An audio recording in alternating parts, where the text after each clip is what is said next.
காளிகாயே வித்மஹே மசானவாசின்யே தீமஹி தன்னோ கோர பிரச்சோதயாத். வணக்கம் ஆன்மீக நண்பர்களே.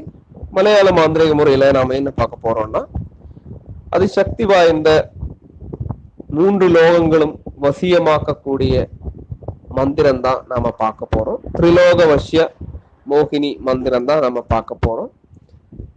அப்போ இந்த மந்திரத்தை நம்ம பார்க்கறதுக்கு முன்னாடி இந்த சேனலை சப்ஸ்கிரைப் பண்ணாதவங்க தயவு செய்து சப்ஸ்கிரைப் பண்ணுங்க. உங்களுக்கு பிடித்திருந்தா லைக் பண்ணுங்க, ஷேர் பண்ணுங்க. இந்த வீடியோ உங்களுக்கு முன்னாடி வந்து கிடைக்கிறதுக்கு கீழே காண பெல் பட்டனை நீங்க பிரஸ் பண்ணுங்க. அப்போ உங்களுக்கு இனி போடுற வீடியோஸ் எல்லாம் உங்களுக்கு முன்னாடியே வந்து கிடைக்கும். நண்பர்களே, நம்ம பார்க்க போறது வந்து வசிய சக்தி கொடுக்கக்கூடிய தேவதை மோகினி. அந்த மோகினி தேவதையோட மந்திரம் தான் பார்க்க போறோம். இந்த மந்திரம் நம்ம பண்ணி வர்றதுனால 3 லோகங்களும் நமக்கு வசியமாகும். அது மாதிரி சர்வ ஜனங்களும் வசியமாகும். இந்த மந்திரம் வந்து எப்பவுமே உண்மையா நல்லதுக்கு வேண்டி மட்டும் நீங்க யூஸ் பண்ணுங்க. தப்பா நீங்க ஒண்ணும் யூஸ் பண்ண வேண்டாம். இதுக்கு நீங்க ஒரு பிரயோகம் நீங்க பண்ண வேண்டாம். நீங்க மந்திரம் மட்டும் பண்ணி வந்தா உங்களுக்கு நல்லது எல்லாமே உங்களை சேர்ந்து வரும். அது மட்டும் நீங்க நம்பி நீங்க ஜெபிச்சா போதும். இல்லாத தேவையில்லாம அந்த பொருள் வரணும், இல்லைன்னா அந்த ஆள் வரணும், இல்லைன்னா இந்த ஆள் வரணும், அந்த எண்ணமே உங்களுக்கு வேண்டாம். நீங்க இது செய்து வர்றதுனால அனைத்து நன்மைகளும் எனக்கு வந்து சேரணுங்கிற நம்பிக்கையில நீங்க பண்ணுங்க. ஏன்னா இந்த வசிய மந்திரம் யூஸ் பண்ணி தான் ஒருபாடு பேர் தப்பான முறையில போறாங்க. அப்ப தயவு செய்து அதை அப்படி பண்ணாதீங்க. பின்ன இந்த மந்திரம் உள்ளது நம்மளுடைய ரிஷி வைத்தியன்மார், அதாவது முன்னோர்கள் சித்தர்கள், அவங்க வந்து எதுக்கு உருவாக்கி இருக்காங்கன்னா நல்ல கர்மத்துக்கு தான். எல்லா மந்திரமே நன்மைக்கு வேண்டி நல்லதுக்கு வேண்டி தான் சொல்லியிருக்காங்க. அதை எப்படி யூஸ் பண்றதை பொறுத்து தான் இருக்கு. அப்ப கெட்டதா யூஸ் பண்ணீங்கன்னா கண்டிப்பா கெட்டதை நம்ம அனுபவிப்போம். நல்லதுக்கு யூஸ் பண்ணுங்க, நல்லதே வரும். அப்ப இந்த மந்திர முறை எப்படி பண்ணணும்னு நான் சொல்றேன். இந்த மோகினி வசியம் பண்ணும்போது எப்பவும் நம்ம வந்து ஒரு பகவதி, அதாவது அம்மன் வழிபாடு நம்ம பண்ணி இருக்கணும். அந்த அம்மன் வழிபாடுக்கு கீழே தான் இந்த மோகினியை நம்ம எப்பவுமே செய்யணும். இந்த மோகினின்னு சொல்றது வந்து அம்மன் தேவதைக்கு, அம்மன் தேவதையோட தோழி தான். அதாவது சக்தி, ஆதிபராசக்தியோட தோழி அப்படி நீங்க கணக்கு பார்த்தா போதும். அதுதான் உண்மை. அப்ப அந்த தேவதைக்கு மந்திரம் நம்ம பண்ணி, அந்த தேவதைக்கு அதாவது சக்தி பூஜை பண்ணி அடுத்த முறைதான் நம்ம வந்து இந்த மோகினி பூஜை நம்ம பண்ணணும். அப்படி பண்ணி வரும்போது சீக்கிரமா சித்தியாகவும் செய்யும். நமக்கு வந்து எந்த தடைகளும் இல்லாம இந்த சக்தியும் பார்த்துக்கும். சக்தி பூஜை பண்றதுனால அதுக்கு பிறகு நம்ம இந்த மோகினி பண்றதுனால மோகினியும் நமக்கு நல்ல அனுகிரகம் கிடைக்கும். சரிங்களா? அப்ப அதுல இந்த மோகினி பூஜையில ஏதாவது தவறு வந்தா கூட இந்த சக்தி பூஜை பார்த்துக்கும். அதுக்கு வேண்டிதான் அதை அப்படி சொல்றது. சரிங்களா? அப்ப எப்படி இந்த சக்தி பூஜை பண்றதுன்னு நான் முன்னிட்ட வீடியோல நான் சொல்லியிருக்கேன். அதை பார்த்து நீங்க பண்ணிக்கோங்க. அது சிம்பிள் தான். சக்தியோட பூஜை விதிகள் சிம்பிளா நான் சொல்லியிருக்கேன். அதை நீங்க பார்த்து பண்ணிக்கலாம்.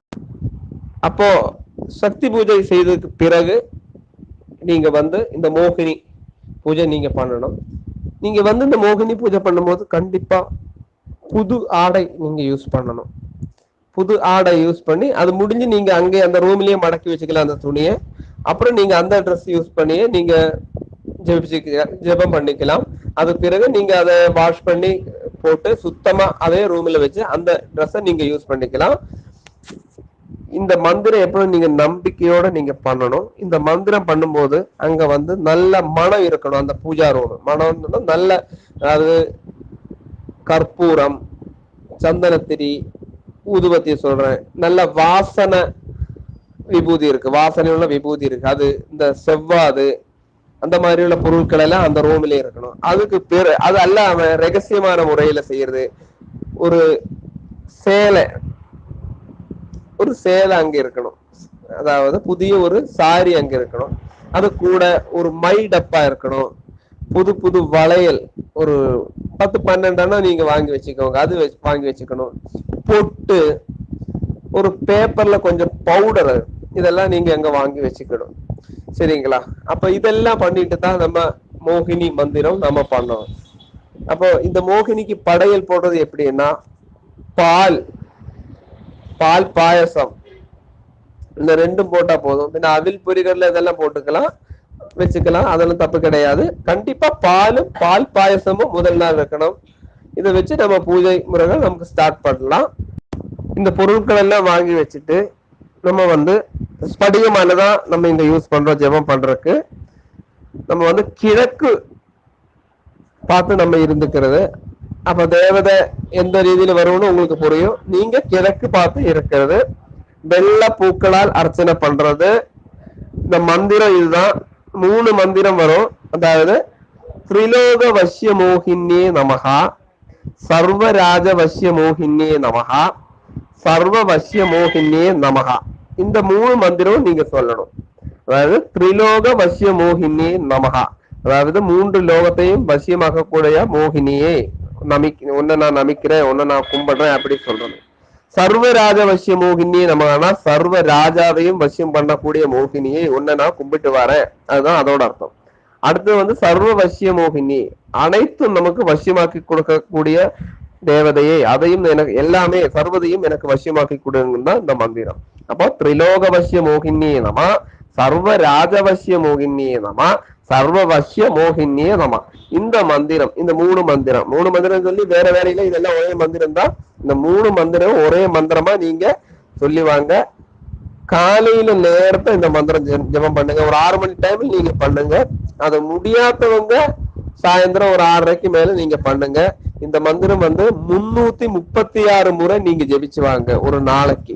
அப்படி நீங்க வந்து ஒரு 41 நாள் நீங்க கண்டினியூ செய்துவாங்க. அதுக்கு பிறகு இந்த மந்திரம் நீங்க நிறுத்திடாதீங்க, நீங்க கண்டிப்பா செய்துவாங்க. கண்டிப்பா உங்களுடைய முகத்தில் ஒரு தேஜஸ் வரும். எல்லாருமே உங்ககிட்ட நண்பரா இருப்பாங்க, உங்களை வந்து பழகறக்கு, அதாவது உங்க கூட நல்ல தொடர்பு வைக்கிறதுக்கு ஆசைப்படுவாங்க. எங்க போனாலும் உங்களுக்கு ஒரு வெற்றி கிடைக்கும். உங்க முகத்திலேயே ஒரு தேஜஸ் கண்டிப்பா தெரியும். உங்களுடைய தடைகள் மாறும். பிரிமுறுக்கம், அதாவது டென்ஷன், அந்த பிரச்சனையே உங்களுக்கு இருக்காது. கண்டிப்பா இந்த மந்திரத்தை நம்பிக்கையோட செய்துவாங்க. ரொம்ப நன்றி.